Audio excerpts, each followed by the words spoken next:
Hello students, welcome to YKSR physics class. Moving charges and magnetism, यही वो chapter है which we are going to start. NCERT का chapter number 4 है, यानी 4 chapter है, और इसे हम मैग्नेटिक इफेक्ट ऑफ करंट के नाम से भी जानते हैं। कहीं गाइड में आपको एमईसी के नाम से भी चैप्टर मिलेगा। अगर हम लास्ट के 10 to 12 ईयर्स का ट्रैक रिकॉर्ड देखें तो बोर्ड एग्ज़ाम्स में on an average 3 to 5 marks के क्वेश्चन इस चैप्टर में से हर साल आते हैं। इसका मतलब ये हुआ कि इसमें डेरिवेशन और न्यूमेरिकल्स आने के चांस काफ़ी ज़्यादा रहते हैं। और न्यूमेरिकल्स की बात करें तो इसमें 3 to 4 मार्क्स के न्यूमेरिकल्स भी बन सकते हैं और 5 मार्क्स का डेरिवेशन भी बन सकता है। टोटल इस चैप्टर में 20 के आसपास डेरिवेशन है, जिनमें से 5 to 6 डेरिवेशन काफ़ी इम्पॉर्टेंट है और 3 to 4 ईयर में उनका रोटेशन कहीं ना कहीं ज़रूर होता है। तो जब हम डेरिवेशन इसका करेंगे तो मैं आपको बता भी दूंगा, उस वक्त आप उसको हाईलाइट कर लेना। तो इस चैप्टर को हम स्टार्ट करते हैं with the topic Oersted experiment. और करना भी चाहिए बिकॉज ऑर्स्टेड ने ही कॉन्सेप्ट दिया था इलेक्ट्रिसिटी का मैग्नेटिक फील्ड के साथ। ठीक है, तो क्या एक्सपेरिमेंट किया था? बहुत ही छोटा और बहुत ही बढ़िया एक्सपेरिमेंट किया था उन्होंने। चलिए डिस्कस करते हैं। उन्होंने क्या किया, रियोस्टेट लिया, बैटरी ली, कंडक्टिंग वायर लिया और ये मैग्नेटिक निडल ली। ठीक है, ये इसका नॉर्थ एंड है। तो इन्होंने रियोस्टेट, बैटरी, कंडक्टिंग वायर के साथ में सर्किट को क्लोज किया और उसमें करंट को फ्लो किया। तो उन्होंने ये देखा कि अगर हम किसी मैग्नेटिक निडल को कंडक्टिंग वायर के जस्ट थोड़ा सा नीचे रख देते हैं तो करंट फ्लो होने के कारण उसमें डिफ्लेक्शन आता है। सपोज फर्स्ट केस में करंट फ्लो होने के कारण निडल में डिफ्लेक्शन इस तरह से आ रहा है कि इसका नॉर्थ एंड लेफ्ट में चला गया है। ठीक है, सेकंड केस में राइट में चला गया है। फर्स्ट और सेकंड में क्या डिफरेंस है? फर्स्ट और सेकंड में डिफरेंस है पोलरिटी का। तो सबसे पहले उन्होंने ये देखा कि जब हम किसी कंडक्टिंग वायर में करंट फ्लो करते हैं और उसके पास में कोई फ्रीली सस्पेंडेड मैग्नेटिक निडल को लेके जाते हैं तो निडल में क्या होगा, डिफ्लेक्शन आता है। फिर उन्होंने ये देखा कि अगर हम बैटरी की पोलरिटी को चेंज कर दें, यानी रिवर्स पोलरिटी कर दें, टर्मिनल्स को आपस में बदल दें और फिर वापस से सर्किट क्लोज करके करंट फ्लो करें तो अभी भी डिफ्लेक्शन आ रहा है, बट इस बार का डिफ्लेक्शन अपोजिट डायरेक्शन में आ रहा है। ठीक है, दो चीज़ इन्होंने करी।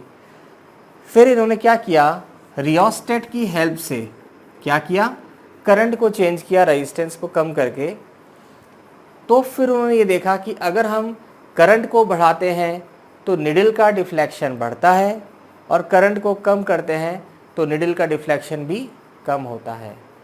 तो इससे उन्होंने ये कंक्लूज़न निकाला कि जब भी किसी कंडक्टिंग वायर में करंट फ्लो होता है तो उसके नियर बाय रीजन में मैग्नेटिक इफेक्ट प्रोड्यूस होगा या मैग्नेटिक फील्ड प्रोड्यूस होगा, और इस मैग्नेटिक फील्ड को with the help of magnetic needle sense किया जा सकता है, फील किया जा सकता है। तो ये उनका बहुत ही छोटा और बहुत ही इंटरेस्टिंग एक्सपेरिमेंट था। ठीक है, उसके बाद में क्या हुआ कि जब कोई पर्टिकुलर डायरेक्शन की बात आई कि क्या निडल का डिफ्लेक्शन कोई ऐसी पर्टिकुलर डायरेक्शन में होगा या किसी और पर्टिकुलर डायरेक्शन में होगा, तो फिर अगर जब बात आती है तो फिर एम्पियर ने अपना एक रूल दिया जिसे एम्पियर स्विमिंग रूल बोलते हैं हम, एम्पियर्स स्विमिंग रूल। बाद में ये स्नो रूल से ज़्यादा फेमस हुआ है, उसको भी हम डिस्कस करेंगे अभी। तो क्या है एम्पियर स्विमिंग रूल, इसको देख लेते हैं। एम्पियर ने ये कहा कि अगर किसी वायर में करंट फ्लो हो रही है और हम उस वायर को इस तरह से अलाइन कर दें कि वायर साउथ नॉर्थ डायरेक्शन में हो और इसी डायरेक्शन में कोई स्विमर है जो स्विम कर रहा है, ठीक है। तो ये स्विमर है जो स्विम कर रहा है और इस तरह से स्विम कर रहा है कि इसके फीट से करंट एंटर कर रही है और हेड से करंट बाहर निकल रही है। तो ऐसी कंडीशन में, ठीक है ना, ऐसी कंडीशन में इसके जस्ट नीचे अगर हम किसी मैग्नेटिक निडल को रखते हैं तो उस निडल का जो नॉर्थ है वो लेफ्ट साइड में कहाँ होगा, डिस्प्लेस हो जाएगा। तो मैग्नेटिक निडल का नॉर्थ लेफ्ट साइड में चला जाएगा, ठीक है। क्या रूल था, मैं वापस से रिपीट कर देता हूँ।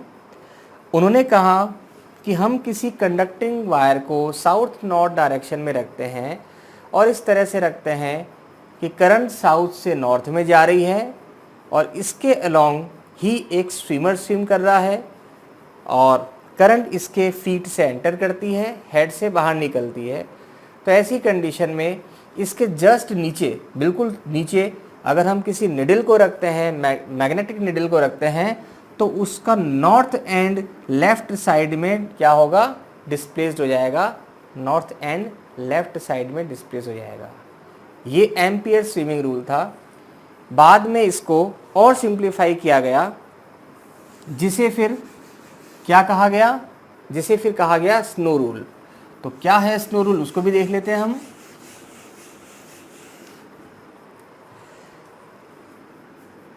It is also known as snow rule, ठीक है।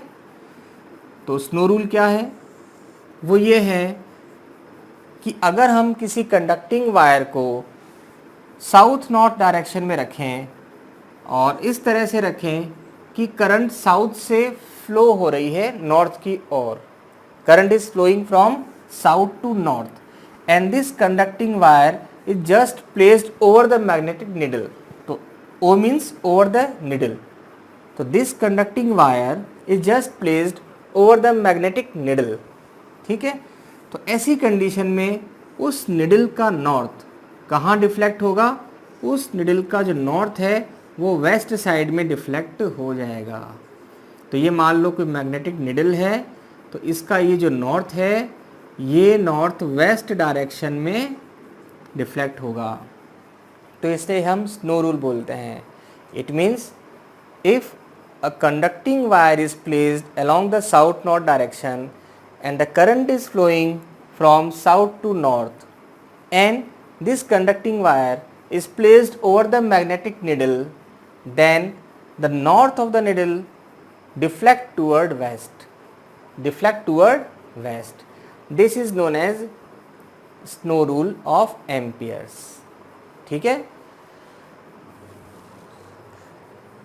तो चलिए आगे चलते हैं। स्नो रूल के बाद में क्या आता है, तो ऑर्स्टेड, और इसको हम थोड़ा सा समराइज़ करें तो हम ये कह सकते हैं कि ऑर्स्टेड ने अपने एक्सपेरिमेंट से ये समराइज़ किया कि किसी भी कंडक्टिंग वायर में करंट फ्लो होने की वजह से, because of current flowing in the conductor, उसके आसपास के रीजन में मैग्नेटिक फील्ड या मैग्नेटिक इफेक्ट प्रोड्यूस होता है, जिसको हम इस मैग्नेटिक निडल की हेल्प से आसानी से फील कर सकते हैं, रियलाइज़ कर सकते हैं, ठीक है।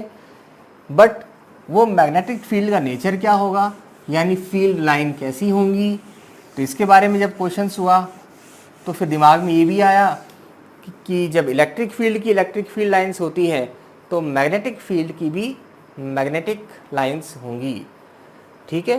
तो इसी को लेके हमारा नेक्स्ट टॉपिक है, that is magnetic field line. Magnetic field lines, इसको समझने के लिए एक छोटा सा एक्सपेरिमेंट करते हैं।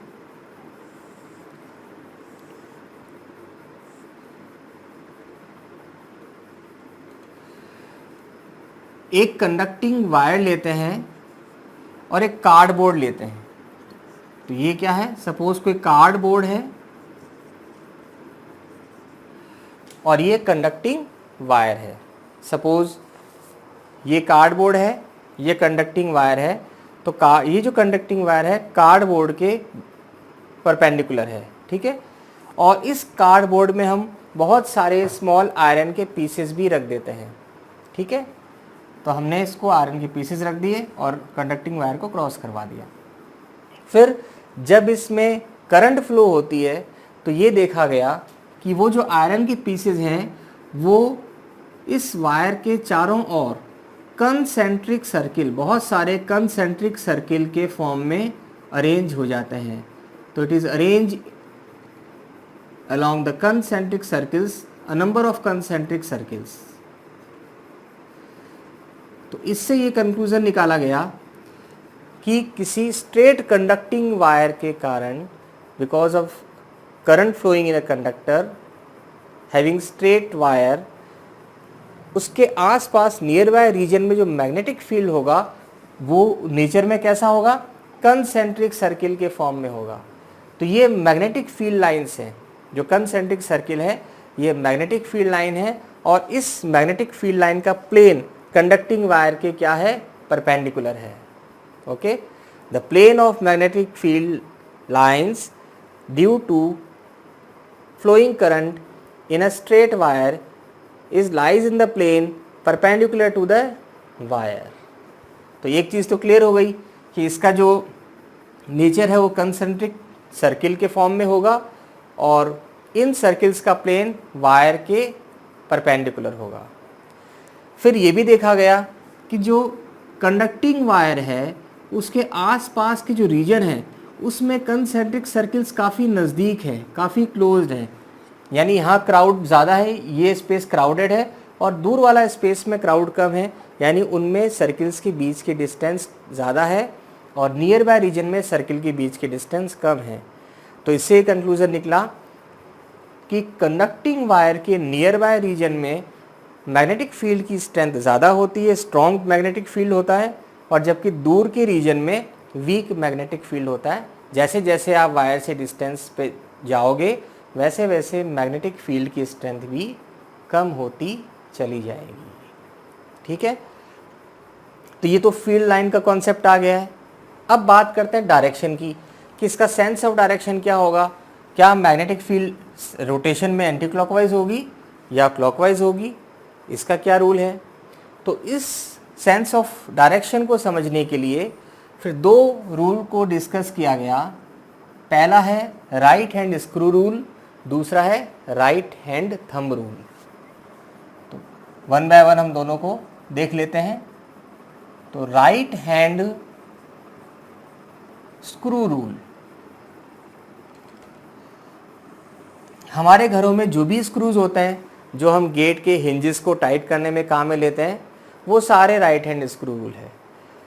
आप सिंपल इस तरह से समझ सकते हैं राइट हैंड स्क्रू को कि अगर आप हिंज पे लगा के क्लॉकवाइज घुमाते हो तो वो आपसे दूर जाएगा क्योंकि टाइटनिंग हो रही है। ऐसे टाइट करेंगे इसका मतलब वो अंदर की ओर जा रहा है, यानी आपसे दूर जा रहा है, तो वो राइट हैंड स्क्रू है। ठीक है, तो राइट हैंड स्क्रू ये बोलता है कि अगर हम किसी राइट हैंड स्क्रू को कंडक्टर के पैरेलल रख दें, अलोंग रख दें, और उसको इस तरह से घुमाएं कि वो करंट की डायरेक्शन में आगे बढ़ रहा है।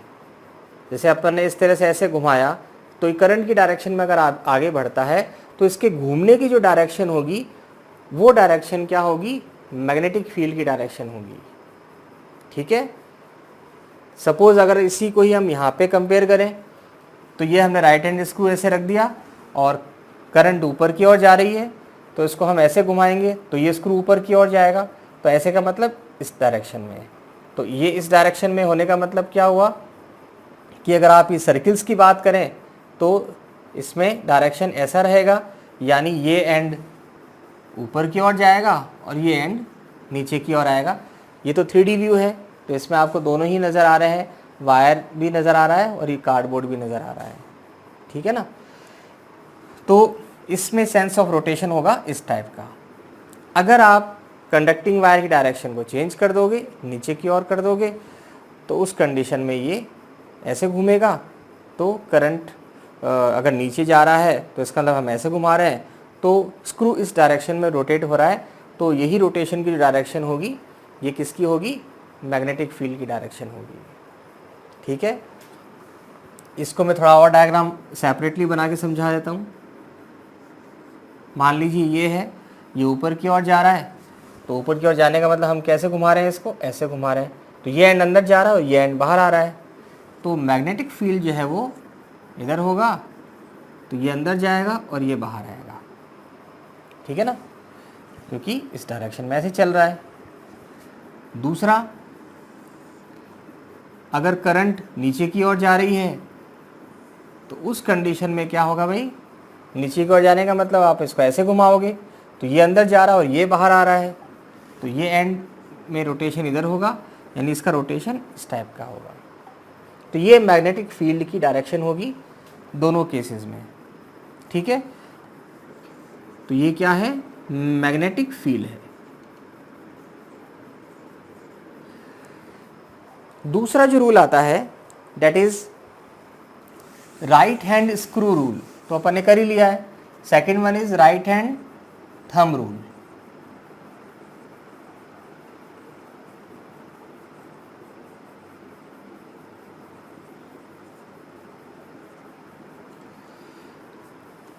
राइट हैंड थंब रूल बहुत ही सिंपल रूल है और आप इसको आगे और भी कहीं जगह देखेंगे।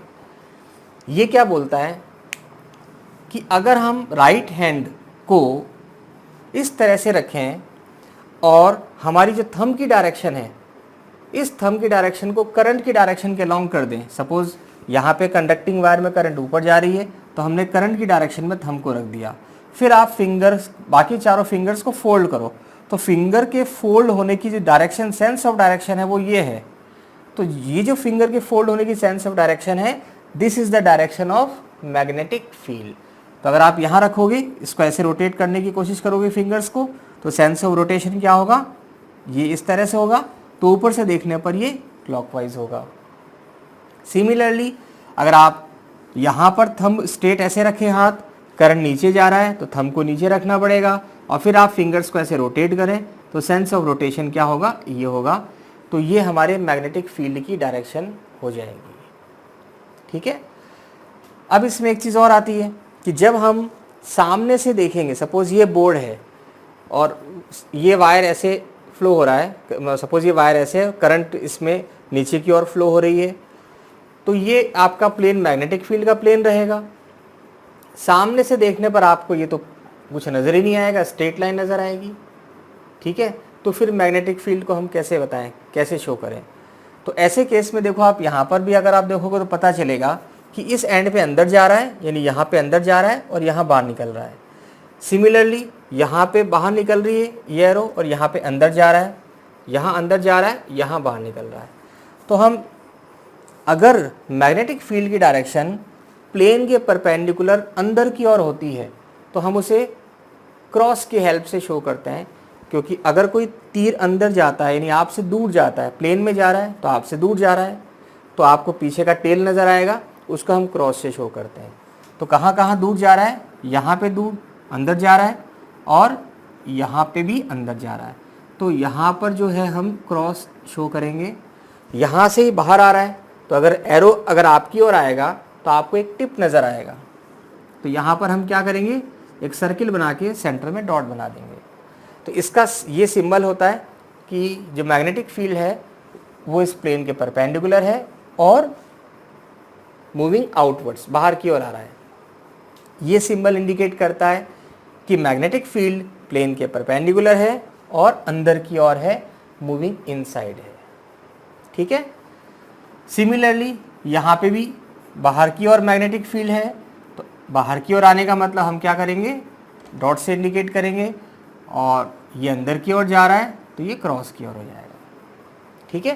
तो ये तो वो केसेस हैं जब कंडक्टिंग वायर स्ट्रेट है, तो हमेशा स्ट्रेट कंडक्टिंग वायर के कारण जो मैग्नेटिक फील्ड है वो कैसा होगा, वो कंसेंट्रिक सर्किल्स के फॉर्म में होगा, और उसकी डायरेक्शन हम राइट हैंड स्क्रू रूल या राइट हैंड थंब रूल से क्या कर सकते हैं, इंडिकेट कर सकते हैं, शो कर सकते हैं। आगे हम ऐसा भी देखने का मिलेगा हमें कि अगर कंडक्टिंग वायर स्ट्रेट ना होकर सर्कुलर लूप में है तो फिर कैसे होगा। अगर कंडक्टिंग वायर सर्कुलर लूप के फॉर्म का मतलब ये हुआ कि ये सपोज वायर को हम स्ट्रेट ना करके हमने लूप के फॉर्म में कर दिया और उसमें करंट फ्लो हो रही है, तो फिर दो पॉसिबिलिटी बनती है। पहली क्या होगी, क्लॉकवाइज करंट फ्लो होगी या एंटी क्लॉकवाइज फ्लो होगी। तो क्लॉकवाइज की बात करते हैं, तो क्लॉकवाइज के केस में क्या है, ऐसे फ्लो हो रही है। तो इस कंडीशन में मैग्नेटिक फील्ड को हम निकालने के लिए यही रूल काम में लेंगे, जस्ट केस अब उल्टा हो जाएगा। अब करंट की जगह फील्ड आ जाएगा, फील्ड की जगह करंट हो जाएगी। कैसे, हम क्या करेंगे, हमारे चारों हाथ को इस तरह से रख देंगे और चारों फिंगर्स को करंट की डायरेक्शन में रोटेट करेंगे। तो करंट की डायरेक्शन में जब हम रोटेट कर रहे हैं तो इस कंडीशन में थंब हमारा अंदर की ओर है, तो इसका मतलब मैग्नेटिक फील्ड जो है वो कहाँ पर है, अंदर की ओर है। तो यहाँ पर मैग्नेटिक फील्ड इस प्लेन के परपेंडिकुलर अंदर की ओर हो जाएगी। तो ये मैग्नेटिक फील्ड की क्या होगी, डायरेक्शन होगी। तो इट इज़ मैग्नेटिक फील्ड। ये क्या है, करंट कैरिंग लूप।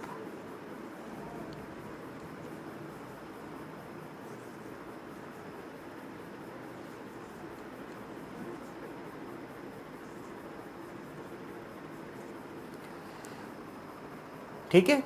सिमिलरली जब करंट रिवर्स डायरेक्शन में फ्लो हो रही है तो क्या होगा भाई,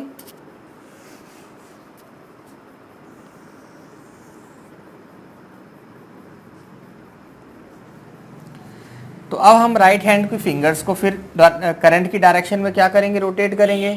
तो जब आपने करंट की डायरेक्शन में रोटेट किया तो अब आपका थंब देखो कहाँ आ रहा है, बाहर की ओर आ रहा है। तो बाहर की ओर आने का मतलब क्या हुआ कि सॉरी, ये तो क्रॉस हो जाएगा और ये डॉट हो जाएगा। ठीक है, तो ये डॉट है, बाहर की ओर आ रहा है, तो इसका मतलब यहाँ पर मैग्नेटिक फील्ड बाहर की ओर है, इसका मतलब आउटवर्ड है। तो ये प्लेन के परपेंडिकुलर है और आउटवर्ड है, ये प्लेन के अंदर की ओर है यानी इनवर्ड है। ठीक है, तो ये तो हुआ इसका 2D व्यू। इसको हम इस तरह से भी बना सकते हैं। सपोज ये करंट कैरिंग कंडक्टर है लूप के फॉर्म में और करंट इस तरह से फ्लो हो रही है। तो अब आप फिर वापस से फिंगर्स को ऐसे रोटेट करें तो थंब की डायरेक्शन इधर है, इसका मतलब जो मैग्नेटिक फील्ड है वो इस तरह से रहेगा। ठीक है ना, वही चीज़ है यहाँ पर जो ये है, राइट से या लेफ्ट से देखोगे तो आपको ये नज़र आएगा।